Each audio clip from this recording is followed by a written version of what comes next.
Welcome to the Greater Culture Podcast, where we have conversations about how to elevate the quality of life through movement, nutrition, recovery, and mindset practices. And welcome back to another episode of the Greater Culture Podcast. Your host, Brad Marshall here, and I am very, very excited to be joined by Joel Cochran. Joel is someone who's been helping people in the health and fitness space for over the last decade in a variety of roles. He now is the owner of Proclivity, where they help folks get back on track or maximize the nutrition that they're taking in their life. So Joel, thanks so much for spending some time hopping on the podcast today. Yeah, my pleasure. I'm really excited about diving in, and who knows where we're going to go today. Exactly. So Joel, I don't know if you have the same feeling I do, but when you hear this term of, hey, it's been a decade of work in a specific area or space, it maybe is a little bit exciting, but also at the same time intimidating. So I'd love to hear, what has the last decade been like? How have you been able to help people in the health and fitness space, and what roles have you been able to fill over that time period? Yeah, man. Great question. 2009, I had graduated college. I was in a really poor relationship. Not saying that I was poorer in it or she was poor in it. It was just a poor relationship. This drove me to a lot of drinking, depression, anxiety, even to the point of like, what is life worth living? This is a real dark place. And if you've ever been there before, anybody listening, like, there's always a light and there's always hope. Yet at that time, it didn't feel like that. It felt, I was 195 pounds. Today I sit around 175. So I was well 20 pounds over what I should be. I drank to be able to get away from my anxiety. Each day I woke up, I felt like there was an elephant on my chest. I couldn't breathe, racing thoughts, uncertainty about myself. A really difficult place to be. And I was looking for a way out. And there was two roads: continue going down the road of drinking and staying in a relationship, and you know who knows where that would have ended up. Could have been 6 feet under. Or pivot and look for the light. And that's what I did. And that's where I found CrossFit. And in 2009, I went over to a friend's house the day after drinking my ass off at a college football game. And in his garage, he was like, "Yeah, this is CrossFit. Let me show you a kipping pull-up." I was like, "What the heck is a kipping pull-up? Let me show you what double unders are." "What is a double under? What do you use for a double under?" "A jump rope." "Oh, okay." Let me whip the hell out of myself out in the parking lot and get freaking pissed off and watch everybody else kipping as I'm doing like strict banded pull-ups and being like, who am I? The guy that used to, was a state qualifier for the 300 hurdles and was on the state team for the 4x2, and I'm like struggling banded pull-ups right now. Yeah, well, I got done with that workout and there was something that clicked. No, I'm not choosing death here, right? I'm choosing life. And it was that moment that I went, this is the direction I'm going. And from there, it was go get my level 1, join a CrossFit gym, get my level 2, start a business, putting on CrossFit competitions. One of the first really on the West Coast. We eventually had a payout of over $32,000. So that was the second largest beyond the Granite Games at that time and the CrossFit Games. From there, I helped to open up a multi-million-dollar CrossFit facility as the general manager, and then open up a second multi-million-dollar CrossFit facility 3.5 miles down the road, and did that for 7 years, with doing well over 4,000 one-on-one introductions on boards. That then led me to the recognition and realization that, oh, there's more that I want to do here. And that pivot came in 2020, when I went, yeah, I'm going to move into this life coaching role. As fitness coaches, as you know, Brad, we are life coaches. People aren't just coming with their just, oh, how do I do a kip? They also come to you and go, yeah, I'm having a really hard time with my relationship, or I don't feel confident with myself, or I just don't think I can do this. That has nothing to do with fitness. It has everything to do with the development of self and being able to help people with that. And it was in 2020 where I really made that pivot. And I started barreling down the road of life coaching and language work, how we speak to ourselves, our identities with ourselves. And I started helping people unwind their false identities, because I had a false identity in 2009 of who I was. And I went through the thicket of it to be able to find, and I went through the thicket of it. A decade of therapy, over $40,000 of coaching, life coaching, business coaching, and so on and so forth. A bunch of different failed relationships. And you learn. And that's what brought me to creating my business with my business partner, Emily, of Proclivity, where we focus on the gut-brain axis. What goes on in the brain and the stomach really matter. And I work on the psychological part. She works on the physiological part. And we help people actually make long-lasting changes, because we start shifting and changing the identity of who we are, which then makes the nutritional habits and the fitness habits so much easier to do. Yeah, one of the things that's really fascinating, I found that pain tends to be one of the greatest motivators for change. Is what causes somebody to get up off the couch and walk into a friend's garage, or go find that local gym, or find a coach. And it sounds like that was the same experience that you had, of like the pain got so great that you're like, I have really two options. I can go down one route, which may not end the way I'd like, and go down the other route. And that might lead to something better. And along the way of improving yourself, you've got the itch and the desire of like, hey, I can help other people too. I would love to know, what was that process and journey like, of as you're kind of unwinding your own work, you figured out, you know what, maybe I can help other people with this too. Yeah.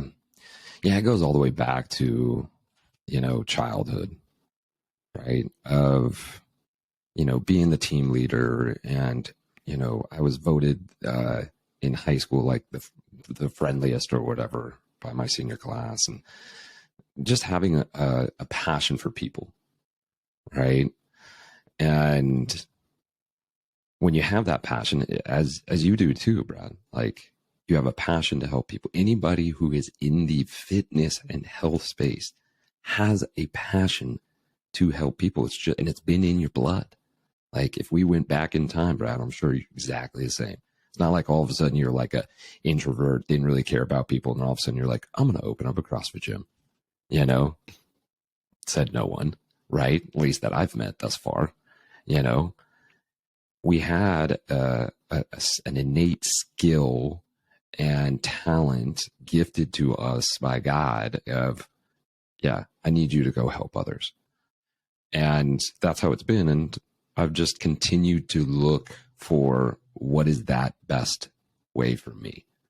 And it started in fitness, and then it moved into nutrition, then it moved into life coaching. And all of my personal experiences help me to be able to help others. And that's the beautiful thing of being a life coach, is that when I'm going through the shit, I'm like, cool, this is a lesson that's going to benefit someone else. And so I see a light to all of my heartaches and troubles that I go through, because I'm like, cool, stay expansive, stay open. This is an opportunity to be able to learn about yourself, and down the road, be able to help others. Yeah, some of the things you said there that really resonate with me is at the base of it all is this idea of care. And if we work from this place of care, now all the experiences, all of the good, the bad, the ugly, it allows us to empathize and actually relate to people along the way of, well, there's some things that maybe I've learned, I've come to know or come to understand. I may not be the keeper of all information, and we're going to figure this out and collaborate and work on this together. Would you say that's sort of your philosophy and what you've come to find is after doing 4,000 plus onboardings and working with so many people, we've got care and empathy and your own experiences and their life experiences. How do you think about that ability to connect and really make change in someone else when you're coaching and working with them? Yeah. Yeah. You know, we say this quite often in Proclivity, right? Repetition is the mother of all skills. Of all skills. Michael Jordan wasn't the greatest of all time because he was a physical specimen. Everybody in the NBA is a physical specimen, right? Jumping through the roof. There are no slow people in the NBA. They're all freaks, right? Is that Michael Jordan said, cool, I'm going to take 5,000 shots from here. I'm going to take one step to the left. I'm going to take another 5,000 shots from here. And then I'm going to do that over and over and over again until I get as close to perfection as I possibly can. That's why he was the greatest. This is what LeBron is crushing records because he put so many reps into recovery, something Michael Jordan didn't do. I think LeBron, if the stats or something, is like he spends a couple $1 million in recovery every single year. When you put that many reps, your body's going to be recovered.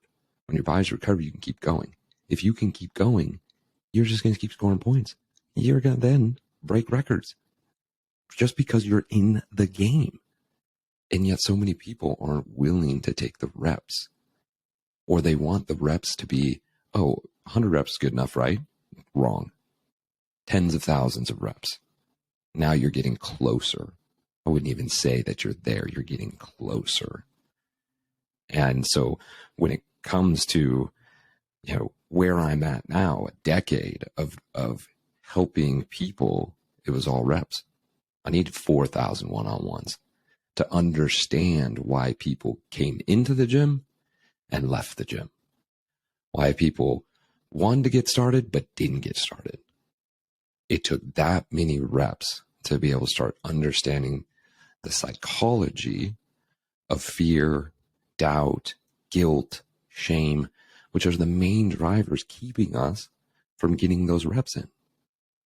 And then I was able to go, what can we do here to be able to help people start getting those reps? And that's our job as coaches. We're here to be able to help guide people to get the reps in. And when it comes down to it, are we getting the reps or not? I like that perspective a lot of being able to put yourself in the arena is one of the starting points, and then continue to put yourself in there, because so many of the things we see today are very fad-like of, hey, let's jump on this train for a month and see if we can make some meaningful change, or let's do this for a couple weeks. And there's some motivation, there's some excitement there. People get on board with it. They get a community around them, and then a month goes by and you're like, all right, well, I got 30 reps and I guess I'm good to go. And you're like, no, that was just the start. Like you just started to scratch the surface of what it might take to get to the level that you'd like. So helping people with those reps, and then helping them to understand like what you're working towards, or why am I even wanting to work on this or think about my movement, my nutrition, my recovery. Yeah. And it's one of those things that we're really passionate about. And I know you are too, this idea of quality of life and how do we help people be happier, more fulfilled, charging forward with the things that are most exciting to them. And I'd love to get a sense of, how do you think about that concept of quality of life, and maybe if it's changed at all over the last decade for you, and then how that might apply to others? Yeah, our saying in Proclivity is we hope to create healthier bodies and happier lives, right? We listen, folks, like you only get one shot. That's today. That's it. That is it today. I say every single day, there's literally a sign that's lit up outside my office right now that says best day ever. The whole best hour of their day crew for my birthday got me a shirt that says best day ever, because I say it every single day. And people might be like, oh, you're one of those like optimists, right? It's just, oh, you're just dripping with optimism. No, I have recognition that I get this next breath. That's it. That's all God gives me is today. So how could it not be my best day? Because I can't relive tomorrow, or I can't relive yesterday, excuse me. And I can't go into tomorrow. It's impossible. What happened yesterday is gone. And I have no idea if I get to tomorrow. 750,000 people die a day in this world. That's the average. Could be even more. Could be 1 million people that die in a day. You are not guaranteed. But this moment right here, you can take it. You could slow down. You could do something. You want to make a difference, make it right now. Take the opportunity. Sign up for the class. Call the person. Book the trip. Put the money down. Put in your application. We get too caught up about tomorrow. What if I don't get accepted? What if they don't respond? What if I can't make the money to go on the trip? You only have right now. Do it now for your future self. Because you do it right now, your future self will thank you. Oh man, here we are on the beach. Good thing you took action. Ooh, here we are, a healed relationship with my mom or dad because I just picked up the damn phone. Brad, this is the work that I do post-trauma, right? Trauma work. I just had somebody the other day. I had them call their dad as soon as we got off the call to say something that's been on their mind for over 20 years. The healing effect that will happen in that call to be open and vulnerable will forever change their future because she decided now. We're not guaranteed. So when we're talking about quality of life, you guys enjoy the moments. Have you heard of the saying, this too shall pass? Mm-hmm. We usually only apply that when things are hard, right? Somebody's passed away, you lost a relationship, you hurt your knee or your shoulder. It's like, hey, you know what? This too shall pass. I remind people that this joy you feel right now, this too shall pass as well. So soak it in. This moment you have with your family, this too shall pass. Soak it in. The good, and I'm doing quotations if you guys are listening, or the bad, soak it in. This too shall pass. Now we get to be in the present. Now we're here. We're not holding on to the things that are, oh, I want to feel this all the time, right? Oh man, I felt good today and bam, I killed that 135-pound snatch. That's going to pass because guess what? You're going to have a day that you come and you can't even hit 95. Enjoy both moments. Now we're present. Now we're mindful. Now we live the life that we want to live because it's now. The thing that strikes me about that is the idea of being present, regardless of the situation, regardless of the good, the bad, anything else that's going on. It is so difficult and so challenging for us to not only connect, but even try and remain in the present moment on a moment-to-moment basis. Mm-hmm. You know, some of the stats that I always find fascinating is if you look at how distracted we are throughout our day, they'll throw out a number from a research article that about 47% of our day we're distracted, thinking about the past, the future, even what's coming up for dinner that night, whatever it might be.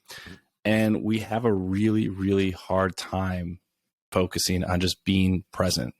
taking in everything that's going on around us. And if we're looking at quality of life, we might have intentions or visions or goals that we are striving towards, and everything feels so far out into the distance. But really, it comes back to, what am I doing right now that helps align me with where I might like to go or the person I want to be?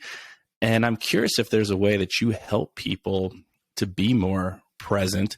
Certainly some things that I've come to learn and appreciate with developing that skill of being present. Are there things that you do to help people connect more deeply and appreciate and enjoy the moments they're in? Yeah, we're in it, and you touched on this. We are in a world that wants our attention. Social media, right? This podcast that you're listening to literally right now, it's most likely you're probably walking or, working in the yard or doing something. You're trying to actually do multiple things. Driving, you're actually not sitting here and listening, right, to Brad and I. You're trying to do a bunch of other things, and you've probably stopped at this point like, oh shoot, man, they caught me. I am. Because we've trained ourselves to be constantly distracted. So it, just like anything else that you need reps in, mindfulness and being present takes reps. So here's some tactful things you guys can do. First, and everybody who goes through the Proclivity method and works with us, every week they are required to do a 45-minute walk by themselves.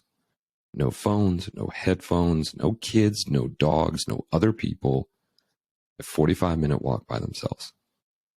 Not for time, not to be able to burn extra calories, to get a higher Whoop score.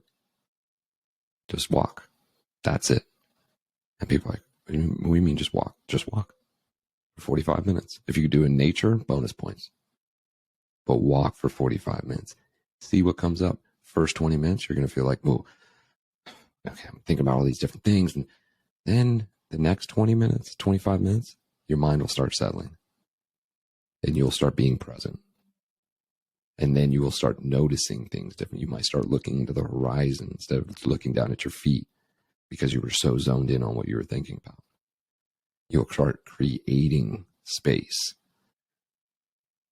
Another technique. Sit down with your food with zero distractions. Eat for 20 minutes. 20 minutes.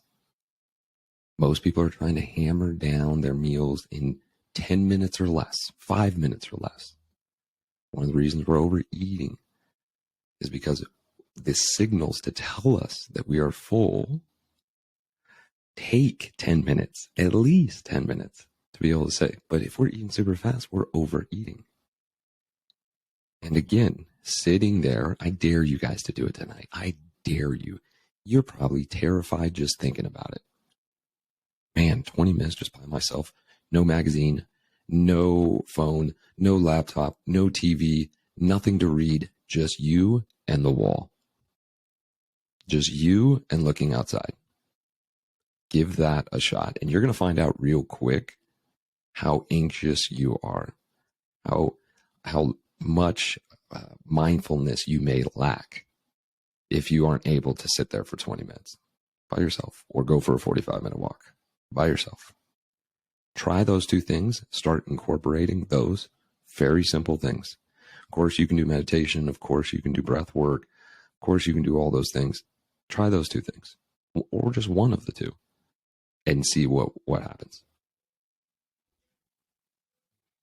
I like how practical those examples are, because when you look at this idea of trying to train the skill of being present and being connected to what's happening in front of you, you have to find the opportunity to eliminate some of the distractions and then sit and just be okay with whatever comes up.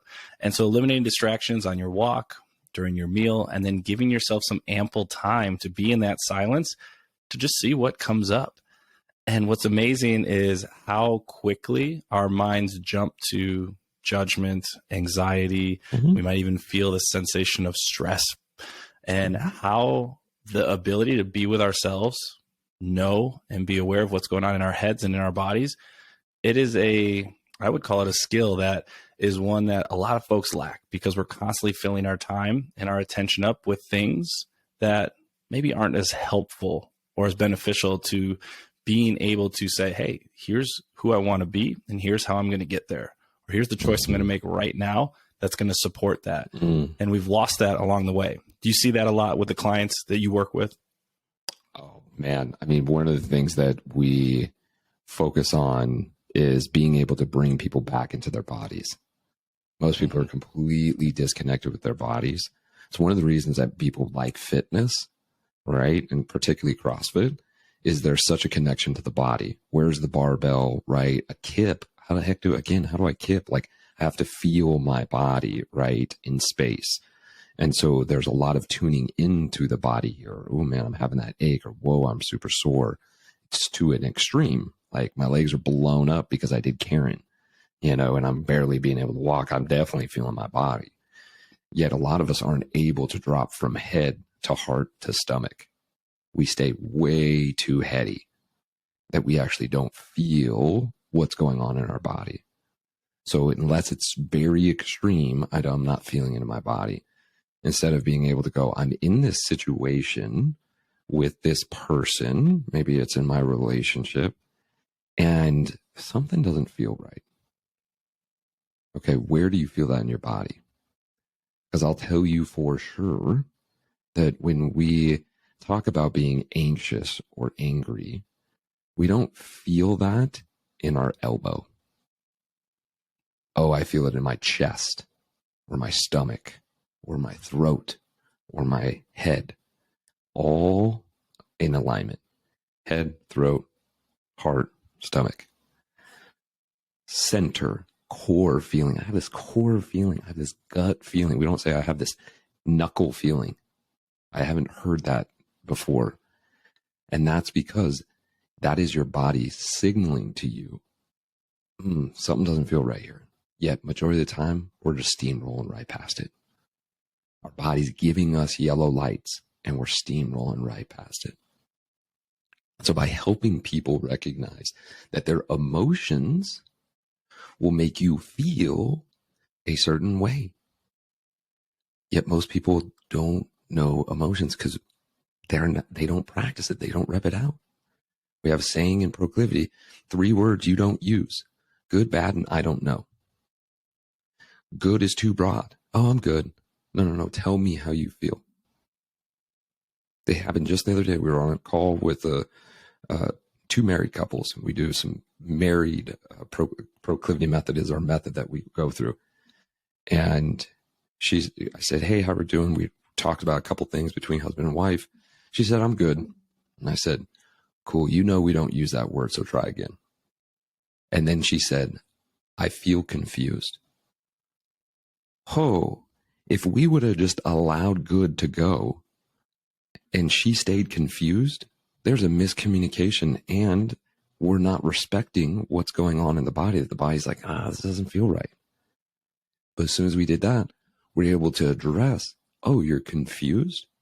Okay, well, what is that? What happened? Oh, we see bam, we got to a spot. But for most adults, it's hard to be able to say, I'm scared, I'm afraid, I'm anxious, I'm nervous, I am happy, I'm jubilee, I'm cautious. People struggle with their emotions. And when we have a disconnect with emotions, we have a disconnect with the body. So where are we going to go? We'll go up to the head. I'll figure this situation out. And we wonder why anxiety and depression is at its highest state ever. Because we're so disconnected to the body and overwhelmed in the head. And so I encourage anybody who's listening is to think about that and even more, feel it. Take the moments like going on a 45-minute walk that when you feel nervous, allow yourself to feel nervous. You don't have to get away from it. You don't have to call it bad. Emotions are not bad or good. They just are. And allow yourself to create safety and security in nervousness or fear or doubt, because now we're getting stronger. Now we're understanding ourselves more. And it's a practice. One of the things that you said there was the ability to just feel and to be. And that is one of the beautiful superpowers that comes with mindfulness or meditation work or just being in some stillness is, I actually can tune in to the stories and the thoughts and the perceptions in my head. I can tune into my body. I can maybe even start to label some of them as maybe a little pleasant or maybe unpleasant, but I can sit with it knowing I don't have to change it. I don't have to alter it or try and force something that's not there, because that just gives us this opportunity to, the way that I like to think of it with mindfulness meditation work is wisdom. So insight is what's going on. Am I checking in? Am I aware of this anxiety, this nervousness, or this happiness that I'm experiencing in the moment? Well, then the wisdom is like, what do I want to do with that? Well, let me unpack some of that. Let me sit with it, be with it, and now do something as a result of it. But we don't even get the choice to do either of those things if we don't have the ability to tune in and be present and aware and accept what's going on a moment-to-moment basis. Which is why, for me being sort of in the psychology realm, if that was my introduction into this whole fitness and lifestyle coaching world, coming at it from that angle and then realizing how connected the body and the food and the recovery are to all of these other concepts. It sounds like you had that opportunity to come on board with the mindset work and the language and the way we talk to ourselves.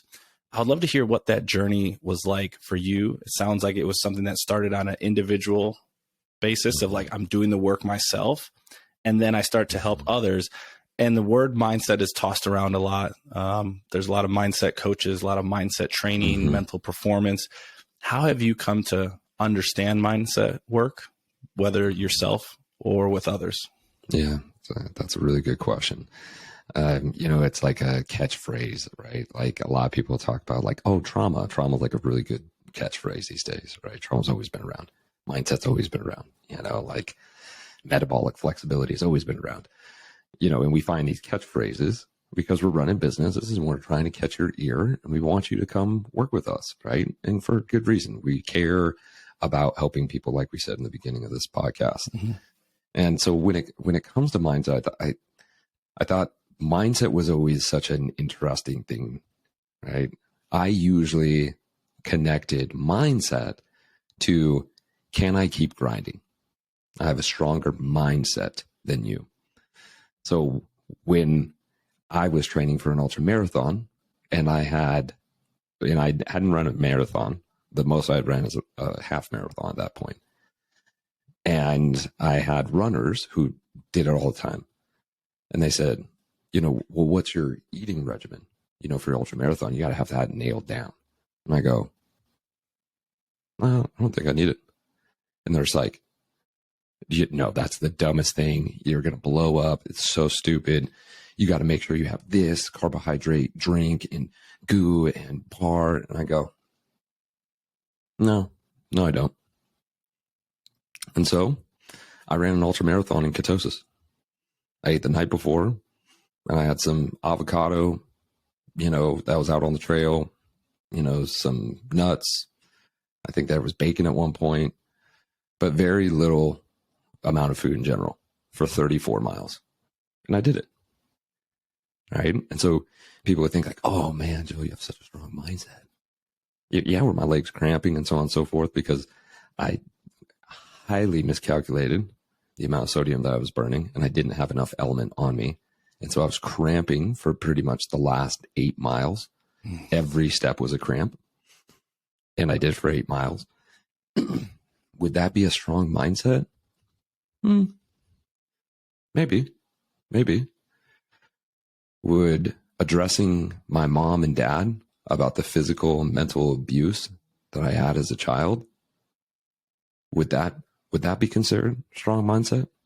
To sit down with my mom and tell her, hey, that was a really scary time in my life. And I want to heal a relationship with you because I don't want this relationship to go wasted. Maybe. Mindset is whatever we decide to tell ourselves. You have what's called your reticular activating system in your mind. And what your reticular activating system does is that it creates truth and proof to the things you say or see. Let me give you an example.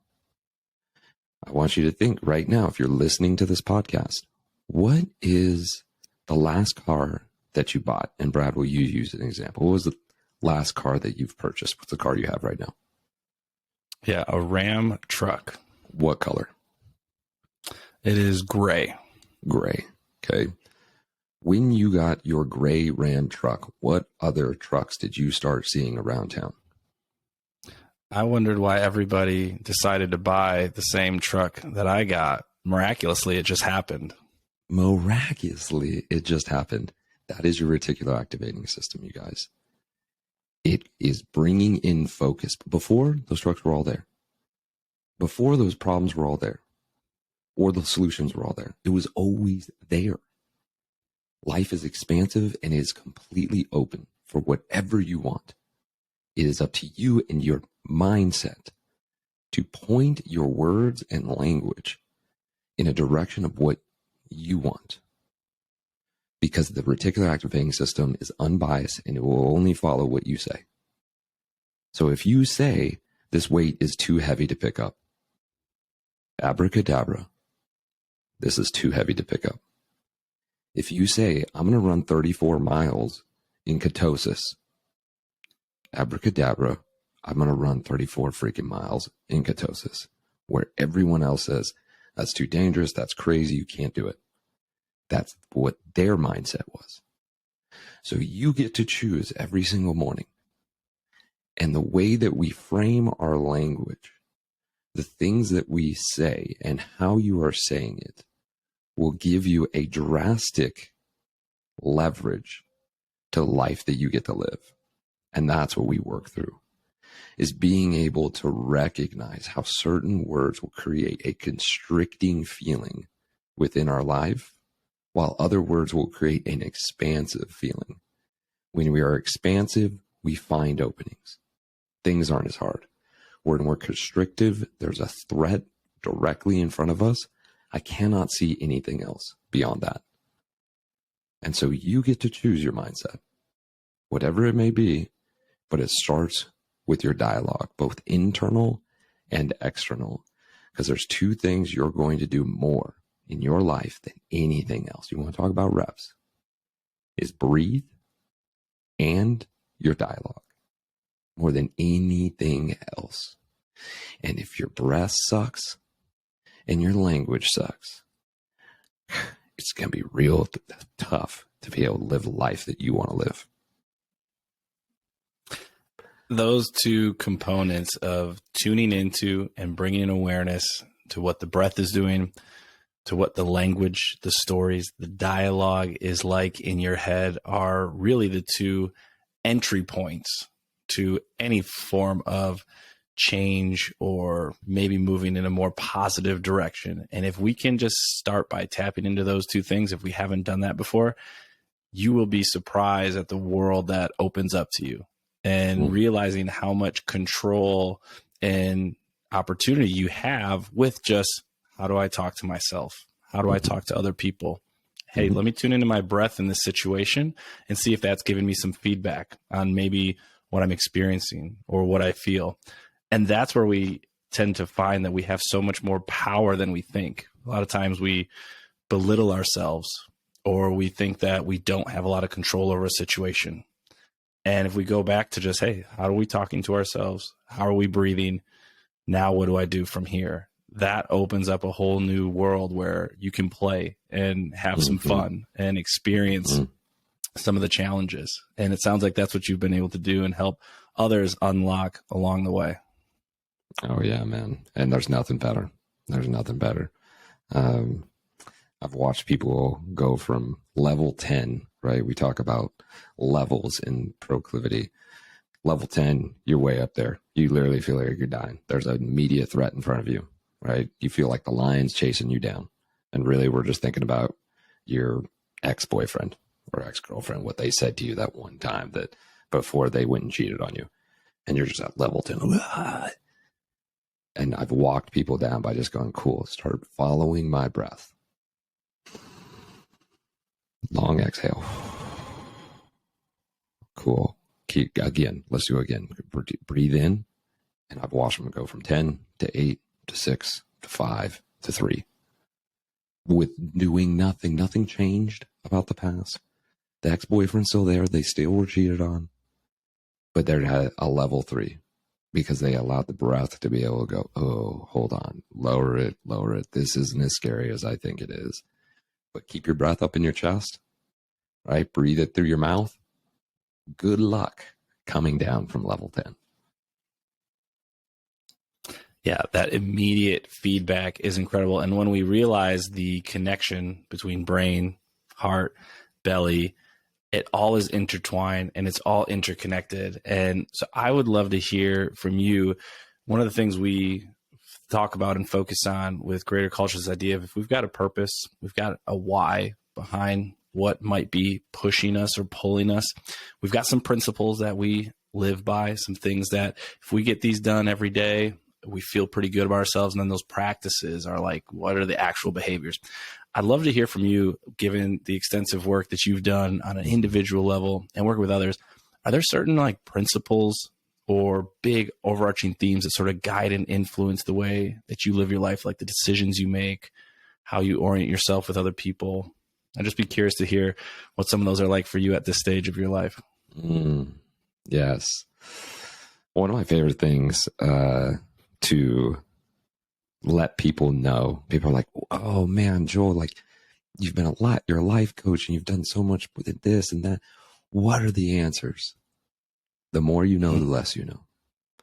And I say, life is your greatest teacher. Go live it. Go live it. Which comes back again to what I was talking about earlier. Your best day is right now. Go live it. And if you take each breath, you take a moment to be mindful. Dang, I just got another breath with Brad. How freaking rad is that? The best. The best. Life becomes so easy. If you do this is, you want a simple technique. And humor me here, Brad, with this. This is going to be a language technique for you guys to use, and you're more than welcome to follow along with this. I want you to, and if you can, you guys, I would want you to write this down. I want you to use this sentence. I have a problem. And whatever the problem might be, right? And some examples like, I have a problem forgiving my mom. I have a problem getting up early enough. I have a problem. What's something that may be applicable to you right now in terms of like, I have a problem blank. It could be business, personal, whatever. So for me, something that comes to mind is I have a problem with saying yes and overscheduling myself. Yes. Okay. So when we think about that sentence, and tune into this, you guys, we think about that sentence, what's the first emotion that might be coming up with a sentence like that? For me, a little bit of anxiety, thinking about all the to-do lists and all the things I want to check off or bounce it from one thing to the next. It's like, ooh, that's a lot. It's a lot, right? And when you feel the emotion of anxiety, does it feel constrictive or does it feel opening? I would say it feels a little constrictive of like the time it's going to take to accomplish these, the transitions, all that stuff. So it's a little bit constrictive. Yeah. So most of us feel when we see anxiety is it's constrictive or there's tension. And when you usually have anxiety, if we had higher amounts of anxiety, where do you usually feel anxiety in your body? I'm typically a chest person, so I can feel the chest feel like it gets tight and it starts to feel like a big breath is hard to take. Totally. So we know that this is actually language that's conflicting. We're not actually being expansive, and we can feel the narrowness, right? It's starting to narrow, right? Man, I have a problem with saying yes. Okay. And you guys may be falling around like, oh, wow, yeah, I wrote down my problem and I have a problem with this. Do me a favor, take out problem, put in opportunity. And just leave it with yes. So say the sentence out again. Take out problem, put in opportunity, and just end it with yes. I have an opportunity with saying yes. Yeah, you do have an opportunity. You have an opportunity to say yes to yourself, to others, to building your business, to building a podcast. Does that feel lighter or heavier than the sentence before? Definitely lighter. Yeah. Here's the thing, you guys, is that immediately what happened in Brad's brain is he saw opportunity and he saw himself differently. It might have been for a split second, but I see empowerment. I see myself empowered. I see the opportunities to be able to say yes. Yes to myself, yes to others. I'm in control. Boom. Identity shifted. Just like that. And so do we really have a problem? I was texting Brad earlier today. Yesterday, my belt blew out. Man, people would think, oh man, that sucks. You have a problem with your car. I have an opportunity to be able to fix my serpentine belt, which I've never fixed before. Oh, cool.